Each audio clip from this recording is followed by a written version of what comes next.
മെറ്റനായ ministries YouTube ചാനലിലേക്ക് അവർക്കും സ്വാഗതം. നമ്മൾ കർത്താവിൻ്റെ രണ്ടാമത്തെ വരവെങ്കിൽ ഉള്ള ന്യായവിധിയെക്കുറിച്ചാണ് ചിന്തിച്ചുകൊണ്ടിരുന്നത്. നമ്മളതിനകത്തെ പ്രതിഫലത്തെക്കുറിച്ചുള്ള ചില ചിന്തകളാണെന്ന് നമ്മൾ ഇന്ന് ഷെയർ ചെയ്യുന്നത്. കൂടുതലും ദൈവത്തിൻ്റെ വചനത്തിലുള്ള ചില വാക്യങ്ങൾ മാത്രമാണെന്ന് ഞാൻ നിങ്ങളോട് പറയുന്നത്. അതുകൊണ്ട് ദയവായിട്ടിത് ശ്രദ്ധിക്കണം. ചില കാര്യങ്ങൾ നമുക്കിതിൽ നിന്ന് മനസ്സിലാവും.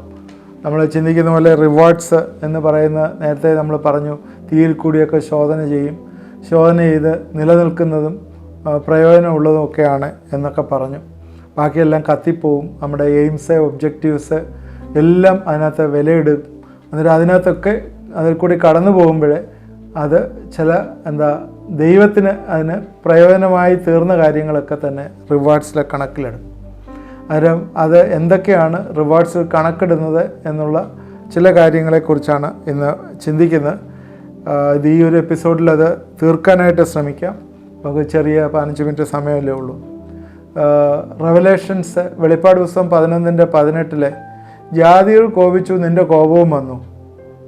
മരിച്ചവരെ ന്യായം വിധിപ്പാനും നിൻ്റെ ദാസന്മാരായ പ്രവാചകന്മാർക്കും വിശുദ്ധന്മാർക്കും ചെറിയവരും വലിയവരുമായ നിൻ്റെ ഭക്തന്മാർക്കും പ്രതിഫലം കൊടുപ്പാനും ഭൂമിയെ നശിപ്പിക്കുന്നവരെ നശിപ്പിപ്പാനുമുള്ള കാലം വന്നു. യോഹന്നാൻ സ്നാപകൻ കാണുന്ന ദർശനമാണ്. ദൈവസന്നിധിയിലെ മൂപ്പന്മാർ ഇരുന്ന് 7ാമത്തെ ദൂതൻ ഊതിയപ്പോൾ ലോകരാജ്യത്വം കർത്താവ് ഏറ്റെടുത്തു. 7ാമത്തെ ദൂതൻ ഊതിയപ്പോൾ ലോകരാജ്യത്വം നമ്മുടെ കർത്താവ് ഏറ്റെടുത്ത് കഴിഞ്ഞിട്ട് അതിന് ഒരു വലിയൊരു മഹാഘോഷം അവിടെ ഉണ്ടായതിനു ശേഷം പറയാണ്, ഞാൻ ഇനിയും നിൻ്റെ ദാസന്മാരായ പ്രവാചകന്മാർക്കും വിശുദ്ധന്മാർക്കും ചെറിയവരും വലിയവരുമായ നിൻ്റെ ഭക്തന്മാർക്കും. അന്നേരം സ്വർഗത്തിലും ചെറിയവരും വലിയവരും ഒക്കെ ഉണ്ട് കേട്ടോ. എല്ലാവരും ദൈവസന്നിധിയിൽ ഈക്വലാണെന്ന് പറഞ്ഞാലും സ്വർഗത്തിലും ചെറിയവരും വലിയവരും ഉണ്ട്.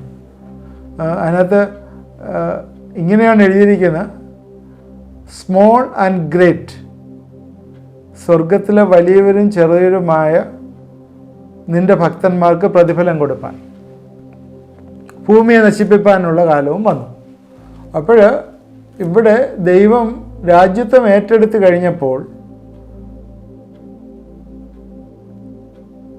ലോകരാജ്യത്വം നമ്മുടെ കർത്താവിനും അവൻ്റെ ക്രിസ്തുവിനും ആയിത്തീർന്നു കഴിഞ്ഞപ്പോൾ ഇവിടെ ഒരു ഭക്തന്മാർക്കുള്ള പ്രതിഫലം കൊടുക്കാനുള്ള സമയമായി എന്ന് പറയും. അന്നേരം പ്രതിഫലം ഉണ്ട് എന്ന് നമുക്കറിയാം. നമ്മൾ നേരത്തെ വായിച്ചാണ്, നാം എല്ലാവരും പ്രതിഫലം പ്രാപിക്കേണ്ടതിന് നമ്മൾ കർത്താവിൻ്റെ ന്യായാസനത്തിന് മുമ്പാകെ നിൽക്കേണ്ടതാവുന്നു എന്ന് 2 Corinthians 5:10 വായിച്ചാണ്. അതുമായിട്ട് ബന്ധപ്പെട്ട് ഇപ്പോൾ റെവലേഷൻസിൽ അതിനുള്ള സമയമായി എന്ന് പറയുന്നു. വെളിപ്പാട് പുസ്തകം 22:12 ഓരോരുത്തരും അവനവൻ്റെ പ്രവർത്തിക്ക് തക്കവണ്ണം കൊടുപ്പാൻ പ്രതിഫലം എൻ്റെ പക്കലുണ്ട്. പ്രവർത്തിക്ക് തക്കവണ്ണം, അവിടെയും പ്രവർത്തിക്ക് തക്കവണ്ണമാണ് ചെയ്യുന്ന പ്രവൃത്തി. നേരത്തെ 2 Corinthians 5:10 ശരീരത്തിൽ ചെയ്യുന്ന പ്രവൃത്തി നല്ലതായാലും തീയതായാലും, ഇവിടെയും പ്രവർത്തിക്ക് തക്കവണ്ണം. മത്തായി 16:27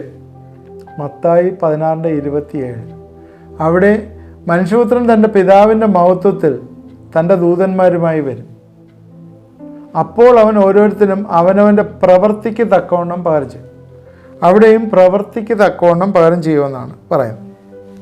1 Corinthians 3:8 ഓരോരുത്തരും താൻ തൻ്റെ അധ്വാനത്തിനൊത്തവണ്ണം കൂലി കിട്ടും. അവിടെ അധ്വാനമാണ്, ലേബർ എന്നുള്ള വേർഡാണ്. പ്രവൃത്തിയേക്കായും വർക്സിനേക്കാൾ ഉപരിയായിട്ട് ലേബർ, അധ്വാനം എന്നാണ്. അതെന്താണിത് കാണിക്കുന്നത്? ഈ ലോകത്തിൽ ന്യായമായ പ്രതിഫലം നമുക്ക് കിട്ടിയിട്ടില്ല. അതുകൊണ്ടല്ലേ നമുക്ക് കൂലി തരേണ്ടി വരുന്നത്. നമുക്ക് ന്യായമായ പ്രതിഫലം കിട്ടിയിട്ടില്ല. നമുക്ക് എപ്പോഴാണ് പ്രതിഫലം കിട്ടുന്നത്? ദൈവമാണ് നമുക്ക് പ്രതിഫലം തരുമ്പോഴേ ന്യായമായൊരു പ്രതിഫലം നമുക്ക് കിട്ടുകയുള്ളൂ. എന്നാൽ എബ്രായർ 11:6 എന്നാൽ വിശ്വാസം കൂടാതെ ദൈവത്തെ പ്രസാദിപ്പാൻ കഴിയില്ല. ദൈവത്തിൻ്റെ അടുക്കൽ വരുന്നവൻ ദൈവം ഉണ്ട് എന്നും തന്നെ അന്വേഷിക്കുന്നവർക്ക് പ്രതിഫലം കൊടുക്കുന്നു എന്നും വിശ്വസിക്കേണ്ടതല്ലേ. പ്രതിഫലം തരുന്ന ഒരു ദൈവമാണ് പ്രതിഫലം തരുന്നത്. നമുക്ക് പ്രതിഫലം തരും എന്നുള്ളത് നമ്മൾ ആരും മറന്നു പോകരുത്. നമ്മുടെ പ്രവൃത്തിക്കൊത്തവണ്ണം, നമ്മുടെ അധ്വാനത്തിനൊത്തവണ്ണം നമുക്കെല്ലാവർക്കും പ്രതിഫലം കിട്ടും എന്ന് മറന്നു വരുന്നത്. അതൊരു ജനറൽ പ്രിൻസിപ്പിളാണ്.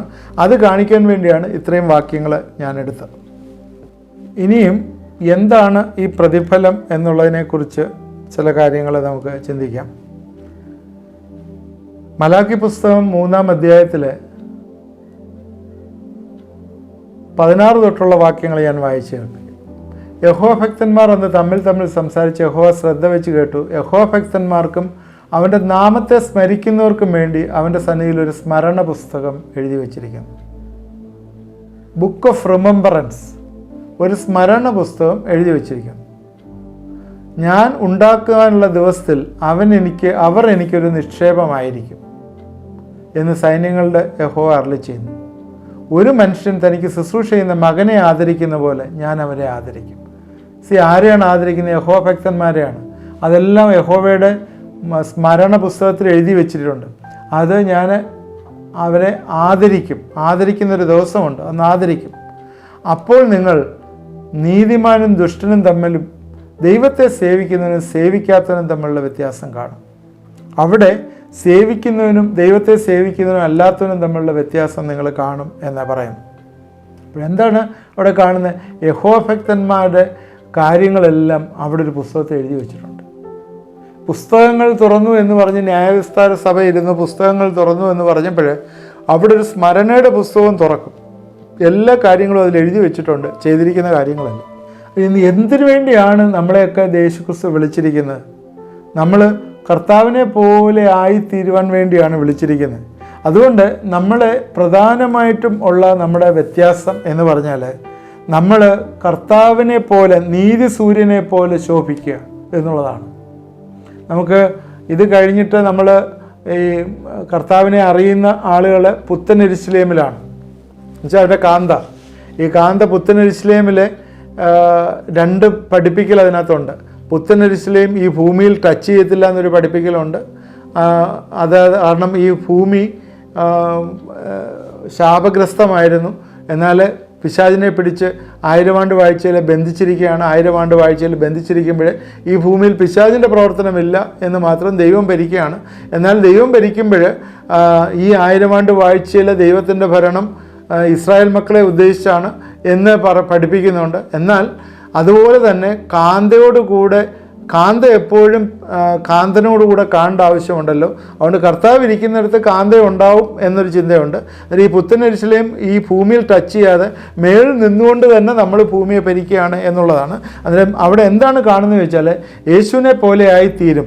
1 യോഹന്നാൻ 3:2 പ്രിയമുള്ളവരെ, നാം ഇപ്പോൾ ദൈവമക്കളാകുന്നു, നാം ഇന്നതാകും എന്ന് ഇതുവരെ പ്രത്യക്ഷമായില്ല. അവൻ പ്രത്യക്ഷനാകുമ്പോൾ നാം അവൻ ഇരിക്കും പോലെ തന്നെ കാണുന്നതുകൊണ്ട് അവനോട് സദൃശ്യരാകും എന്ന് പറഞ്ഞു.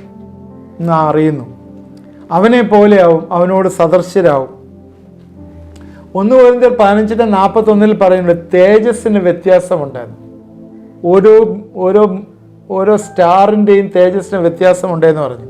നമുക്കറിയാം, നമ്മൾ ഉയർപ്പ് ആദ്യം ക്രിസ്തു, പിന്നെ ക്രിസ്തുവിനുള്ളവർ, അങ്ങനെ ഉയർത്തെഴുന്നേറ്റ് നമുക്ക് തേജസ്സിൻ്റെ ഒരു ശരീരമാണുള്ളത്. അതുപോലെ തേജസ്സിനകത്തും വ്യത്യാസമുണ്ട്.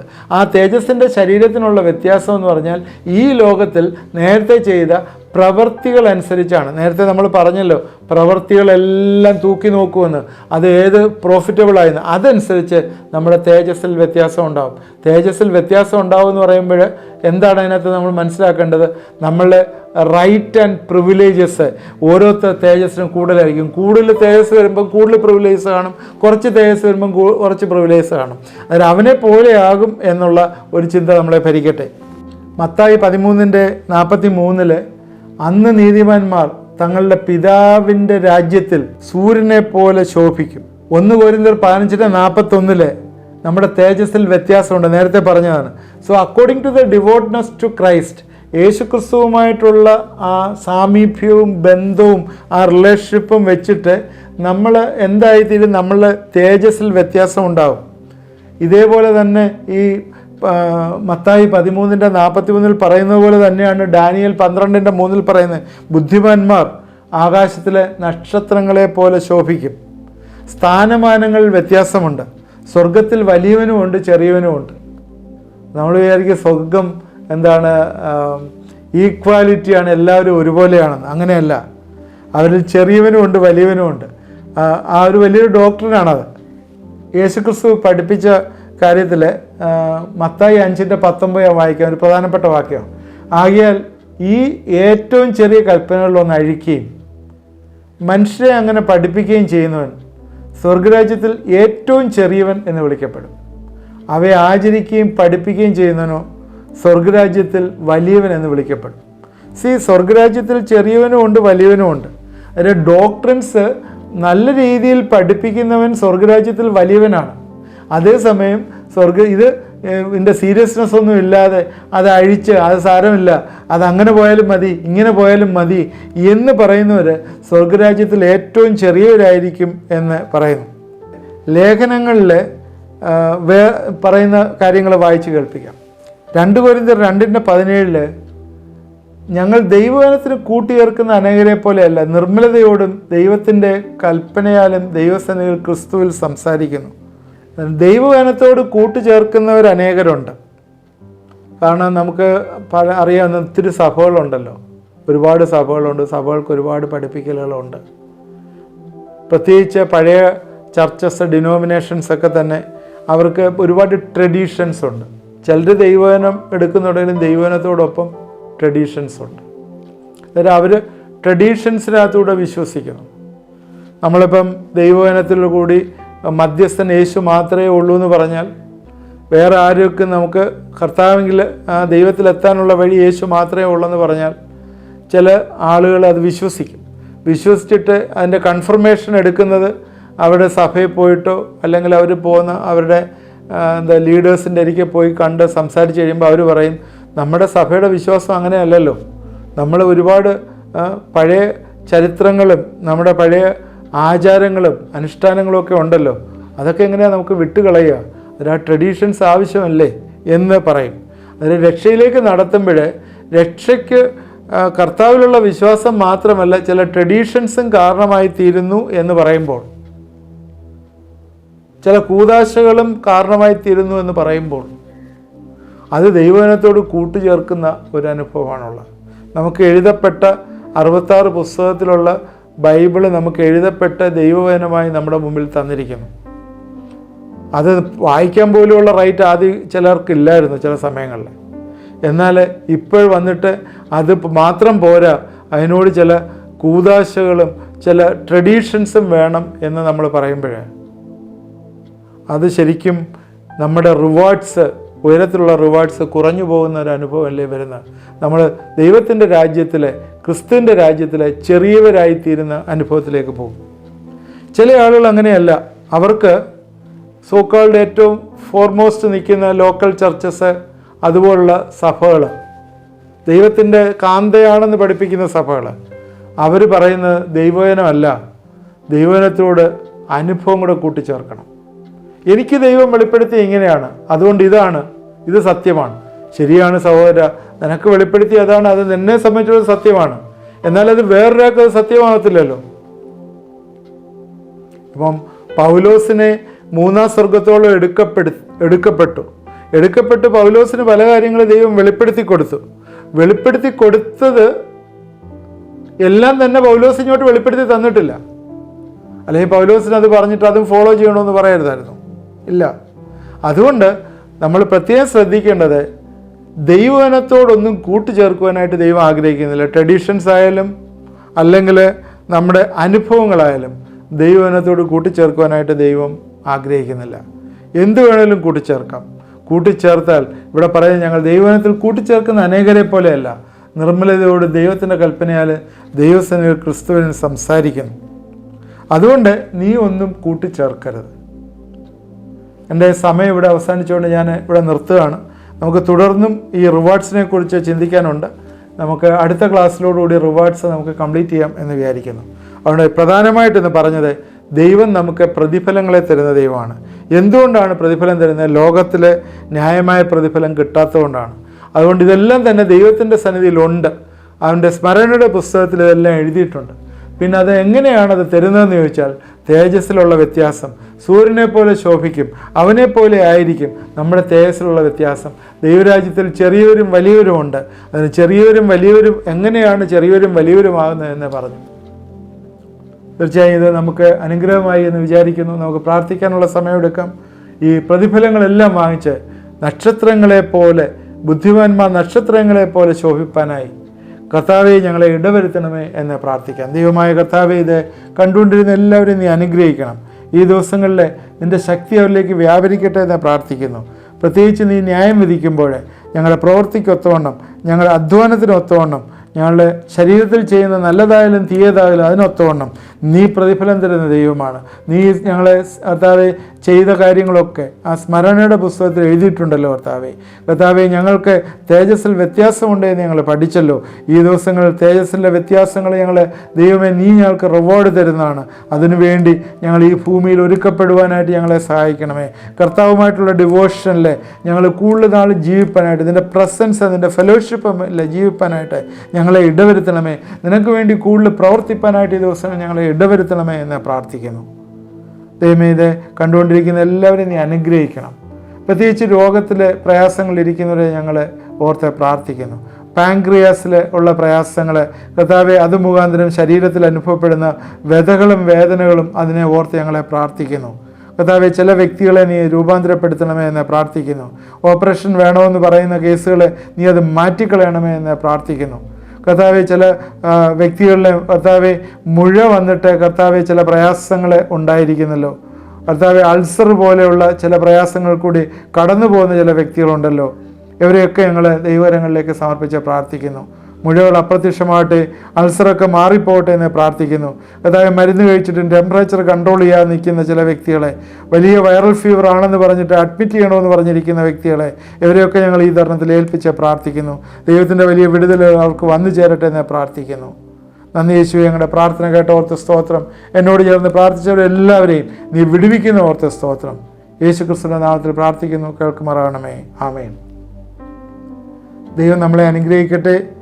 നിങ്ങളുടെ പ്രയർ റിക്വസ്റ്റ് അയക്കുമ്പോൾ അത് ഒരുപാട് എഴുതാതെ ക്രിസ്പായിട്ട് എഴുതി അയക്കണമേ എന്ന് പ്രത്യേകം അറിയിക്കുന്നു. അതുപോലെ ഏതെങ്കിലും ദൈവം വിടുവിച്ചിട്ടുണ്ടെങ്കിൽ അത് അറിയിച്ചാൽ ഞങ്ങൾക്ക് ദൈവത്തെ സ്തുതിപ്പാനായിട്ടുള്ള അവസരം അതിനകത്ത് കിട്ടും. ഇത് നിങ്ങൾ മറ്റുള്ളവർക്ക് വേണ്ടി ഷെയർ ചെയ്ത് കൊടുക്കണം. നിങ്ങളുടെ കമൻസ് ഉണ്ടെങ്കിൽ കമൻറ്റ് ബോക്സിൽ ഇടണം. ഈ കമൻറ്റ് ബോക്സിൽ ഇടുന്ന കമൻറ്റുകളെല്ലാം ഞങ്ങൾ എടുത്തുകൊണ്ട് ഇനിയും അടുത്തൊരു എപ്പിസോഡ് ചെയ്യുന്നുണ്ട്. ദൈവം നമ്മളെ എല്ലാവരെയും അനുഗ്രഹിക്കും.